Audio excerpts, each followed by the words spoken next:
Welcome my dear student. দেখো, আজকে তোমাদের সঙ্গে এমন একটা বিষয় নিয়ে আমি চর্চা করব, সেই বিষয়টা সত্যি সেন্টিমেন্টাল, স্পর্শকাতর। কেন বলছি? কারণ এমন একটা সত্যি কথা সেটা তোমাদের সঙ্গে আজকে শেয়ার করব, যার জন্য স্টুডেন্টরা চাকরি পাচ্ছে না বা ফেলিয়ার হচ্ছে। দামি দামি স্টুডেন্ট, দামি দামি মিন্স মানে প্রচণ্ড ভালো স্টুডেন্টরা, তারাও কিন্তু আজকের দিনে প্রচুর পরিমাণে ফেল করছে। তাদের তাদের সফলতার মান কিন্তু কমে যাচ্ছে। ভীষণ কিছু কারণ আছে, সেগুলো চর্চা করেছি বহুদিন ধরে।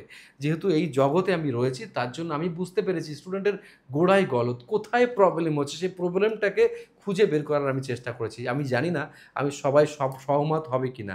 আমি সবাই সহমত হওয়ার জন্য ভিডিওটা করছি না।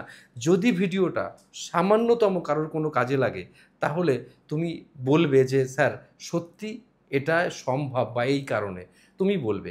আমি তোমায় বলছি, লাস্টে কিন্তু কমেন্টটা করে যাওয়া চাই, কারণটা ঠিক কিনা, তোমার কি মনে হয়, বা তুমি যদি একজন স্টুডেন্ট হয়ে থাকো, তাহলে তুমি সত্যিকারেই বলবে যে এটা রাইট অর রং।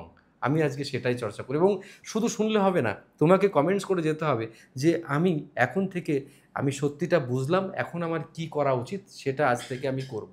সেটাও আমি ভিডিওতে চর্চা করব। চলো তাহলে আমি ভিডিওটা তোমাদের সঙ্গে কম মানে বলি আর কি। ব্যাপারটা হচ্ছে ফেল কেন, ফেল ফেল ফেল। আমি জানি ভ্যাকান্সি কম, বহু মানুষ ফেল করবে, কম মানুষ পাস করবে।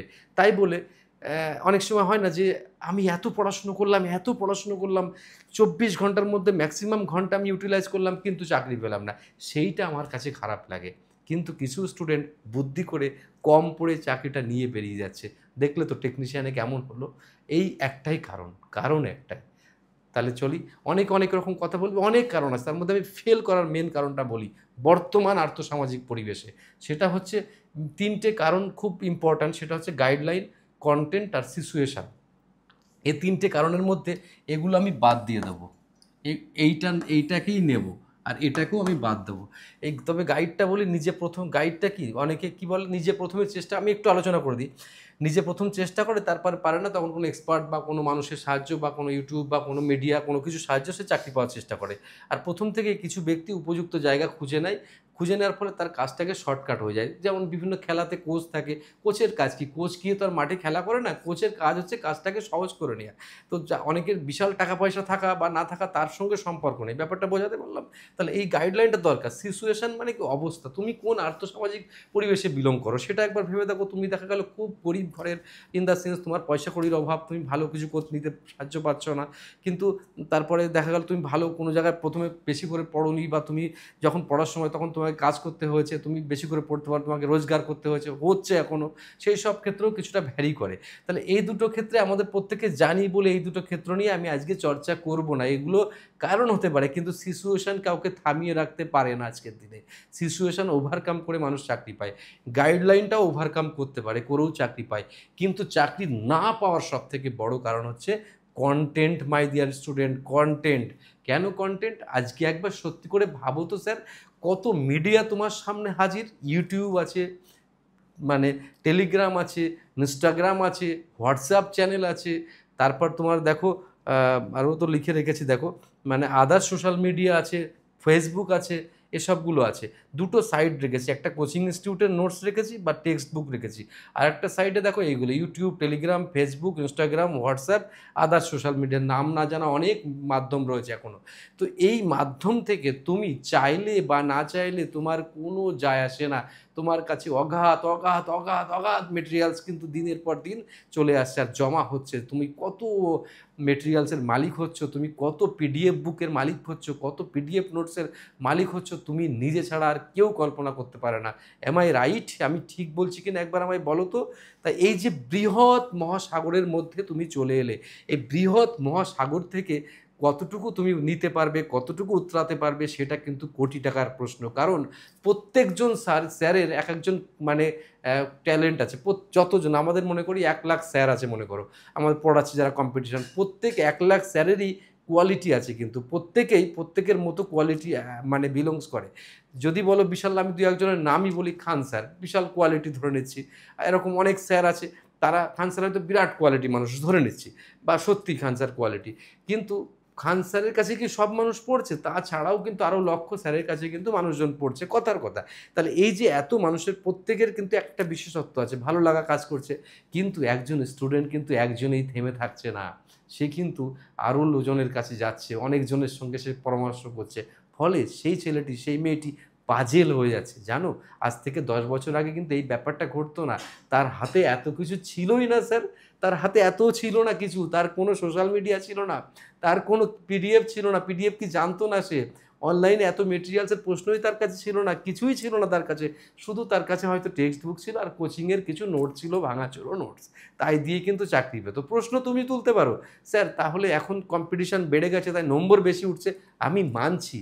তখনও কিন্তু কম্পিটিশন কম ছিল না প্রিয় স্টুডেন্টস। কিন্তু তখন সোর্স কম ছিল। সোর্স কম থাকার জন্য আমাদের ব্রেনটা না বেশি দিকে খাটাতে হতো না। তার ফলে কি হতো, এই তো হাতের কাছে আছে, এর থেকে তো বেশি নেই। তাহলে কি করব? পড়ার তো আর স্কোপই নেই বেশি, ওই তো পড়তে হচ্ছে। কম্পিটিশন কি বলো তো? একই জিনিস বারবার বারবার করে কনসিস্টেন্সি করে যে বেটা পারফর্ম করে যাচ্ছে তাকে থামানোর কেউ নেই। ভগবানও তাকে থামায় না। কারণ সে জানে যে রেগুলার ওয়াইজ কনসেন্ট্রেশন দিয়ে একই জিনিস বারবার পড়ে পড়ে মগজস্থ করাটাই খুব দরকার। কারণ পরীক্ষাতে সময়ের ফ্যাক্টর থাকে। বুঝেছো?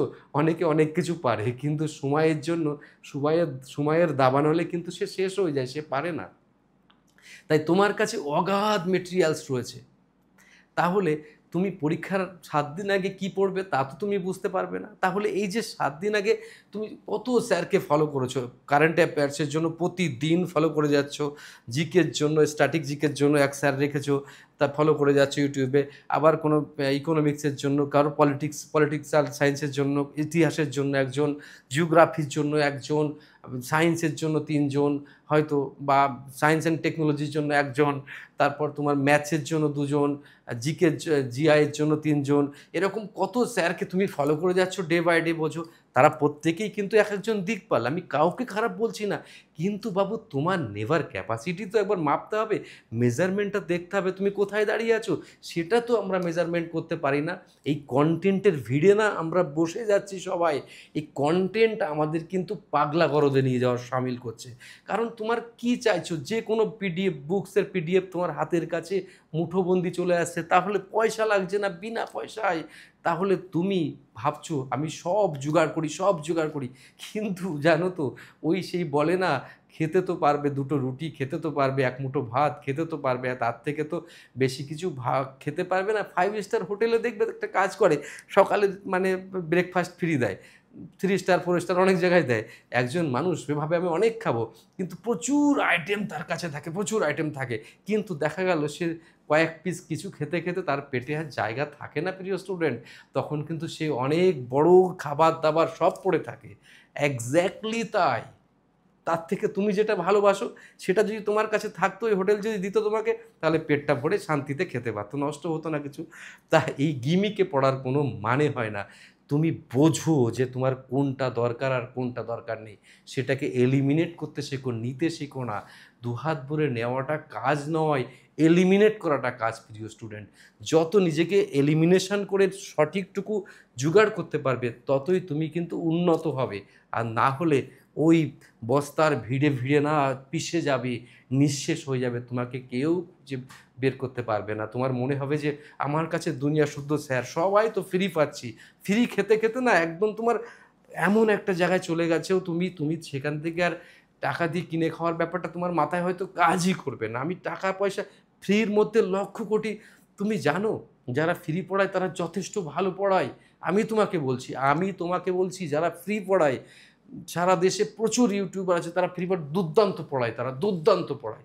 কারণ ফ্রি কন্টেন্টটা বেস্ট হয়, জানো। প্রবলেম এটা। তো সেইটা এত ফ্রি রয়েছে, এত ফ্রি রয়েছে বাজারে না, খুব মুশকিল হয়ে যাচ্ছে। কিন্তু উল্টো দিকে দেখো, খাবার কিনতে গেলে কোনো কিছু কিন্তু ফ্রি থাকে না, বা ফ্রিতে কিছু পাওয়া যায় না। তাহলে এত পড়াশুনোর জিনিস ফ্রি পাওয়া যাচ্ছে, তাই সবাই গিলে গিলে খেয়ে নিচ্ছে পড়াশোনার জিনিসগুলো। সেই জন্য না ব্রেনটা করাপ্ট হয়ে যাচ্ছে, আমাদের ব্রেনটা অ্যালগোরিদমে কিনে নিচ্ছে। তুমি যত দেখবে তত ভিউ হবে, তত ওই ইউটিউবের টাকা বেশি হবে। ঠিক আছে? তাই আমি যে কথাগুলো বললাম খুব সুন্দর করে তোমাকে মাথায় ভাববে একবার স্যার কী কথা বললো, স্যারের এতে কী লেনা দেনা আছে, স্যারের এতে কী অসুবিধা সুবিধা আছে। তুমি অনেকেই প্রথমে ভাবে রে রে করে তাহলে স্যারের মনে হয় কোনো সুবিধা আছে এখানে, তা নাহলে স্যার এসব কথা যেচে কপাল বাড়িয়ে সিঁদুর নেবে কেন, স্যারের মনে হয় কোনো ব্যাপার আছে। আরে ভাই ব্যাপার আমার কিছু নেই, তোমাকে বোঝাচ্ছি, তুমি বোঝো কন্টেন্টের ভিড়ে না। ও সব কিছুই যদি তোমার কাছে না থাকে, একটা এনসিইআরটির বুকস থাকলে সেটা তোমাকে যা উপকার করবে দুনিয়া তোমাকে তার থেকে কেউ উপকার করে দিতে পারবে না প্রিয় স্টুডেন্টস, ঠিক আছে? তুমি একটা ইতিহাসের বুক থাকলে সেখানে যা পড়বে দুনিয়ার কোনো টিচার সেটা করে দিতে পারবে না। এখন তুমি বড় হয়েছো, পারফর্ম করার ক্যাপাবিলিটি তোমার মধ্যে হয়েছে, তুমি শিখছো, তুমি জেনেছো, বুঝেছো, আর তোমাকে এখন তাই শিখতে হবে কোনটুকু বাদ দিতে হবে, আর কোন জায়গায় গেলে তোমার উপকার লাভ হবে, কোথায় গেলে ভালো হবে, কোনটা পড়তে হবে আর কোনটা না পড়তে হবে। এটা যতদিন না বুঝবে ততদিন এই ফেল ফেল ফেল দিয়েই তোমাকে কিন্তু চলতে হবে মাই ডিয়ার স্টুডেন্ট। অনেক কথা বলার ছিল, অনেক কিছু বলার ছিল, কিন্তু আমি জানি অনেকেই কিন্তু আমার এই কথার বিরূপ মন্তব্য করে রে রে করে তেড়ে আসবে। ভিডিও শুরুতে তোমাদেরকে বলেছিলাম না যে কি করতে হবে, এই সেগ্রিগেশন শিখতে হবে, বাদ দেওয়া শিখতে হবে, এলিমিনেশন প্রথা শিখতে হবে।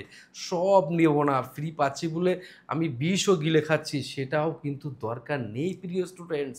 চাকরি পাওয়ার জন্য বেশি মেটেরিয়ালস লাগে না, খুব কম জিনিস লাগে চাকরি পাওয়ার জন্য, সেটাই বোঝানোর জন্য চেষ্টা করে আসছি। আমাদের স্টুডেন্টের আমি সেটাই বোঝাই সারাক্ষণ, যে দুনিয়া শুদ্ধ নিজের মধ্যে নিয়ে এসো না। আমাদের এই যে ব্রেন না একটা ক্যাপাসিটি বহন করে, এর কিন্তু একটা জায়গার পর আর ক্ষমতা থাকে না। জিবি কার্ডের মতো, যদি এই কিছুক্ষণ আগে এই ফোনটাতে ভিডিও করবো ভাবছিলাম, কিন্তু 256 জিবি মানে বাকি আছে সামান্য কিছু, ভিডিও করতে করতে ভিডিও নষ্ট হয়ে যেত। তাই আমাদের ব্রেনও তেমন, এই নিতে নিতে না নিতে পারে না, তখন কি হয়, ভালো জিনিস এলিমিনেট হয়ে গেল, খারাপ বাস্টে পড়া জিনিসগুলো ব্রেন তখন অ্যাবসর্ব করতে শুরু করে। প্রিয় স্টুডেন্ট বোঝা গেল তাহলে কথাগুলো? তাহলে আমি সব কিন্তু বলে দিলাম বাই দ্য বাই। এবার আমি তোমাকে বলছি তুমি একটা কাজ করবে তো, যদি তোমার মনে হয় আমার ন্যূনতম কোনো কথা তোমার কাজে লাগে, একটা কমেন্টস করে যেও স্যার আমি ঠিক আর ভুল। Best of luck my dear student, খুব ভালো থেকো। যদি সামান্যতম তোমার চোখ খোলে এই ভিডিওর মাধ্যমে, সেটাই আমার কাছে তোমার ফারাক পড়বে একটা ভালো কাজের জন্য।